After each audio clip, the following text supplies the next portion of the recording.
तुझा daily routine कसा होता? फेवरेट सब्जेक्ट कोणता होता जो अभ्यास करायला तुला आवडायचा? One study habit every topper should follow. फिजिक्सचा स्टडी कसा केला? तर मी आणि कीर्ती मॅडमांचा रोल त्याच्या मागे कसा होता? मॅथ्स जो स्कोर होता 99 तिला मिळालाय, तर तो कसा अचिवेबल घेतला असतो? अनय सरांचा रोल कसा होता? तर बायोलॉजीचा स्टडी कसा केला?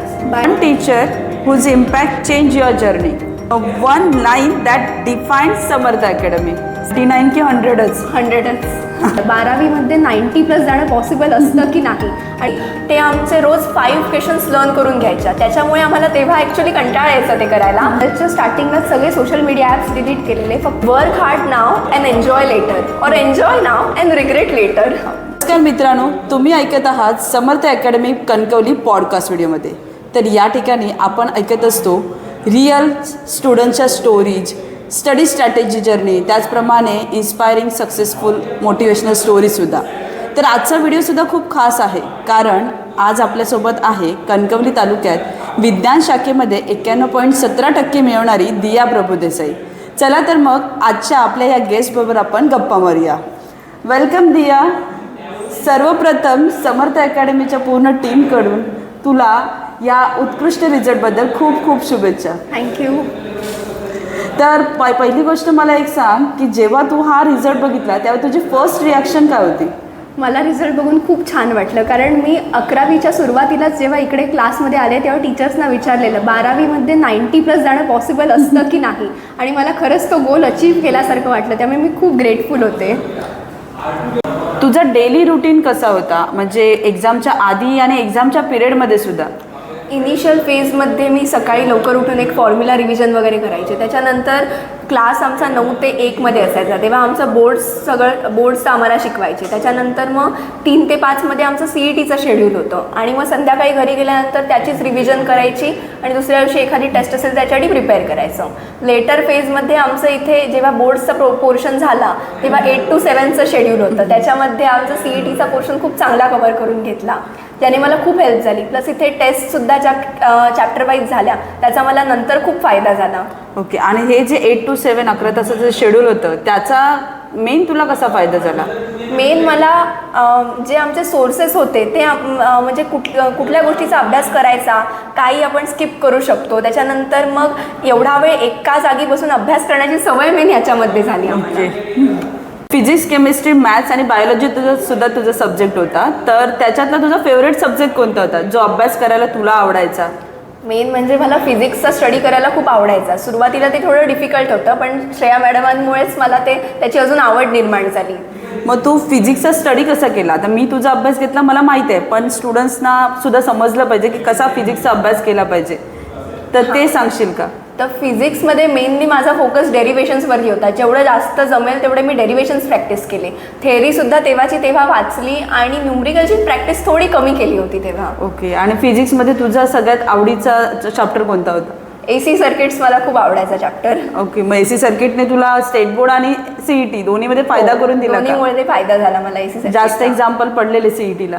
हो, CETला पण 4 क्वेश्चन्स तरी होते. Okay, great.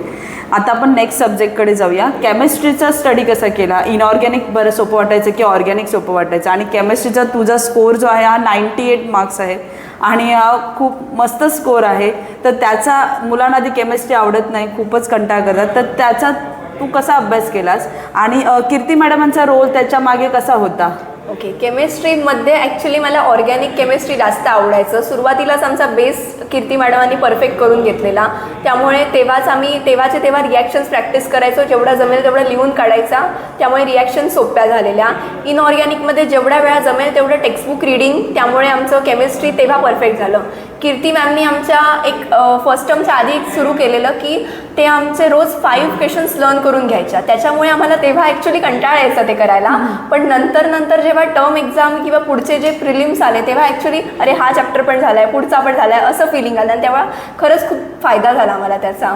हो, ती खूप चांगली ॲक्टिव्हिटी होती, कारण 5 क्वेश्चननी काय होणार असं त्यावेळी माइंडसेट झालेलं. पण दियाचा आता केमिस्ट्रीचा 98 स्कोर बघून वाटतंय की ती जी स्टेप होती ती खूप चांगली आणि इफेक्टिव्ह ठरली. खरंच एकदम. आता मॅथ्स जो स्कोर होता 99 तिला मिळालाय, तर तो कसा अचिवेबल घेतला असतो? अनय सरांचा रोल कसा होता?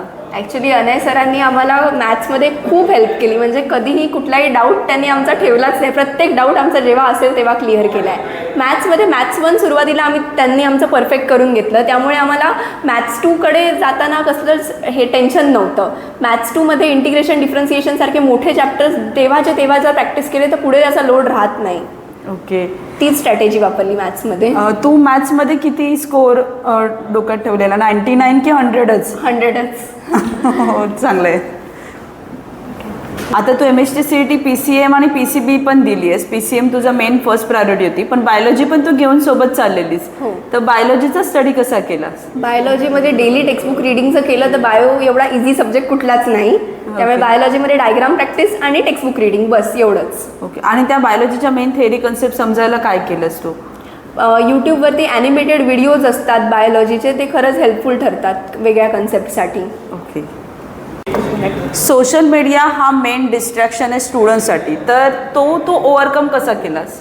सोशल मीडियामुळे डिस्ट्रॅक्शन होऊ शकतं हे आधीच लक्षात घेऊन मी 12च्या स्टार्टिंगलाच सगळे सोशल मीडिया ॲप्स डिलीट केलेले. फक्त व्हॉट्सॲप मी क्लासमध्ये टीचर्सची कॉन्टॅक्टमध्ये राहायला ठेवलेलं, डेली शेड्यूल समजायला, आणि मॉक टेस्टसाठी मी मोबाईलचा वापर केला. प्लस मग गुगलवरती सुद्धा काही वेळा डाऊट्स क्लिअर व्हायचे. बस जास्त मोबाईलचा नव्हता वापर. बाकी मोबाईलमध्ये तुझ्या कुठचेच ॲप नव्हते? नाही. ओके.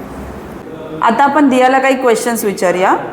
फर्स्ट क्वेश्चन असा आहे, what is a one habit that help you become successful?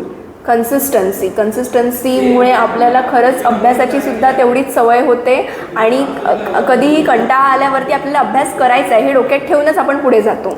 Okay. One study habit every topper should follow? Discipline नसेल तर पॉसिबल नाही काहीच. Okay. The day before exam, revision or chill? Proper revision. One teacher whose impact change your study? Anay सरांमुळे आम्हाला proper मॅथ्सचा study करायची habit लागली, आणि तेव्हा डाऊट्स क्लिअर करायचे हे त्यांच्यामुळेच आम्ही शिकलो. Okay. And one teacher whose impact change your journey? Actually हा क्वेश्चन मी वन टीचर नाही तर एंटायर समर्थ अकॅडमीला डेडिकेट करेल, कारण त्यांच्यामुळेच माझ्या जर्नीला एक प्रॉपर पाथ मिळाला. त्यामुळे थँक्यू समर्थ अकॅडमी. हो. आता आणि काही शॉर्ट रॅपिड राऊंडचे आपण क्वेश्चन्स विचारूया दियाला. Study table messy or super clean? Messy. Okay. Chemistry inorganic की organic? Organic. Physics theory or derivation? Derivations. Vector plane की integration derivation? Vectors plane. Timepass तू मध्ये कसा करायचीस? ब्रेक कसं घ्यायचे? टाइमपासमध्ये मी TV वगैरे बघायचे किंवा असं इव्हिनिंग वॉकला वगैरे जायचे. ओके. नोट्स बनवायला आवडतात की MCQ सॉल्व करायला? MCQ सॉल्व करायला. मॉर्निंग स्टडी पर्सन आहे की late night study? Morning study. Okay. What was your biggest sacrifice during preparation? Actually biggest sacrifice असं होतं की मला टोटली स्टडीला डेडिकेट करायचं होतं माझं टाईम. त्यामुळे मला बाहेर कुठेच कधी फिरता नाही यायचं किंवा बाहेर कुठेच जाता येत नव्हतं. टोटली माझे सगळे फ्रेंड्स मजा मस्ती करतायत आणि मी अभ्यास करते हे खूप वाटत राहायचं. पण आपलं गोल डोक्यात ठेवल्यामुळे मी ते सॅक्रिफाईस केलं होतं. Okay. One mistake student should avoid in HSC preparation? पूर्णपणे स्टडीला डेडिकेट करा. तुमचं गोल तुमच्या डोळ्यासमोर ठेवा आणि पूर्ण डिस्ट्रॅक्शन्स अवॉइड करा सगळ्या. त्यामुळेच तुम्ही तुमचं गोल अचीव करू शकता. Which subjects need most writing practice? Chemistry. Okay. One app or resource that help you most? नाही, बुक्सच वापरले. Okay. How many revisions did you complete before exam? As much as possible. Okay. आणखीन एक सांगायचं आहे मला की एक्झामच्या आधीसुद्धा ह्याने प्रिलिम पेपर दिलेले, बरोबर? तो एक पॉईंट सांगतो. कसं होतं की प्रिलिम्सला आपण डायरेक्ट जेव्हा अटेम्प्ट करतो तेव्हा आपण ब्लँक होण्याची शक्यता खूप जास्त असते. म्हणजे फायनल एक्झामला ना? हां. म्हणजे आपण डायरेक्ट बसल्यावरती आपल्याला ते मुद्दे नाही आठवत. त्यामुळे जेव्हा आधीच एकदा आपण स्वतःची प्रिलिम घेतो तेव्हा आपल्याला म्हणजे पुढच्यासाठी प्रिपेअर करायला खूप हेल्प होऊ शकते. सो मी प्रिलिम्सच्या आधीसुद्धा आदल्या दिवशीसुद्धा स्वतः घरी पेपर्स प्रॅक्टिस केलेले, प्रिव्हियस इयर पेपर्स. त्याच टाईममध्ये म्हणजे फॉर एक्झाम्पल दुसऱ्या दिवशी 11 ते 2 आपला पेपर आहे तर आदल्या दिवशी सेम टाईम स्लॉटमध्ये बसून पेपर सॉल्व केल्यामुळे मला दुसऱ्या दिवशी आपण मॉक टेस्टच देतो ही फिलिंग यायची. त्यामुळे खूप इझिली पेपर लिहिता येत होता. ओके. कारण क्लासेसमध्ये प्रिलिम झालेल्या त्या 2-3 तिने दिलेल्याच होत्या, पण त्या व्यतिरिक्त तिने मेन एक्झामच्या आधीसुद्धा स्वतःचं प्रिलिमचं टाईम टेबल बनवलेलं. खूप छान. तर मेन बोर्ड एक्झामसाठी पेपर लिहिण्यासाठी प्रॅक्टिकल टिप्स ॲक्च्युअल काय देऊ शकतेस? First effective answer writing, second proper presentation आणि थर्ड टाईम मॅनेजमेंट. ओके. आणि आता ह्या तुझ्या जर्नीमध्ये तुला मध्ये कधी सेल्फ डाऊट आला की नाही, डिमोटिवेट असं झालेलं? बिकॉज आमच्या प्रिलिम्स जेव्हा झाल्या डिसेंबरमध्ये तेव्हा मला फर्स्ट प्रिलिमला 77% होते, सेकंडच्या वेळी थोडे वाढले आणि 84 झाले आणि थर्डच्या वेळी 93 होते आणि ॲज यू नो बोर्डला 91 आहेत.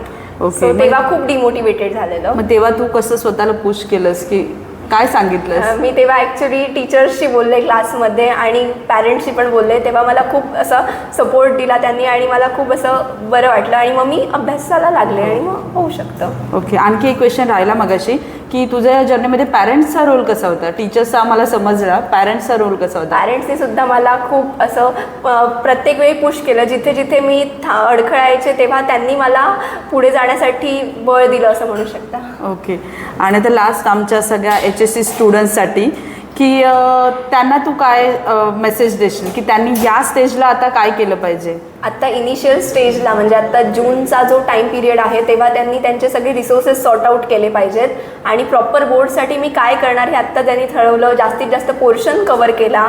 इनिशियली PYQ जरी प्रॅक्टिस केले त्यांनी आत्ता तरी त्यांना खूप हेल्प होऊ शकते. ओके. आणि MST CET यावेळी तर 2 अटेम्प आहेत, पण पहिला अटेम्प आहे तो डिसेंबरमध्ये आहे आणि नंतर मेमध्ये. तर त्याचा मुलांना फायदा होईल जर त्यांनी हे आता पद्धतीने केलं तर. आणि स्टेट बोर्डला जास्त प्रेफरन्स असेल की MST CETला? प्रॉपरली CETला जास्ती फोकस केलेला खूप बेटर आहे कारण तुमचा CETचा स्कोअर मॅटर करतो शेवटी फर्दर ॲडमिशनसाठी. ओके. आता एक last question. One motivational light that push you study harder? Work hard now and enjoy later or enjoy now and regret later. खरंच खूप मस्त. आणि आणखी एक one line that define Samarth academy? Samarth अकॅडमीला जर 1 लाईनमध्ये डिफाईन करायचं झालं तर where potential meets performance. Oh, thank you. तर आता आपण या पॉडकास्टमध्ये इथेच थांबतोय आणि दियाला पुढच्या भविष्यासाठी आपण वाटचालीसाठी खूप सारे शुभेच्छा देतोय आणि दियाला आपण पुन्हा सुद्धा बोलवणार आहोत ज्यावेळी MST CETचं ॲक्च्युअल पर्सेंटाईलचा रिझल्ट जेव्हा येईल त्यावेळी आपण पुन्हा दियाशी CETचा अभ्यास तिने कसा केला, कॉम्पिटेटिव्ह जर्नी कशी होती याबद्दल पण आपण डिस्कस करू. सध्या स्टेट बोर्डसाठी आपण आज इथे थांबतोय.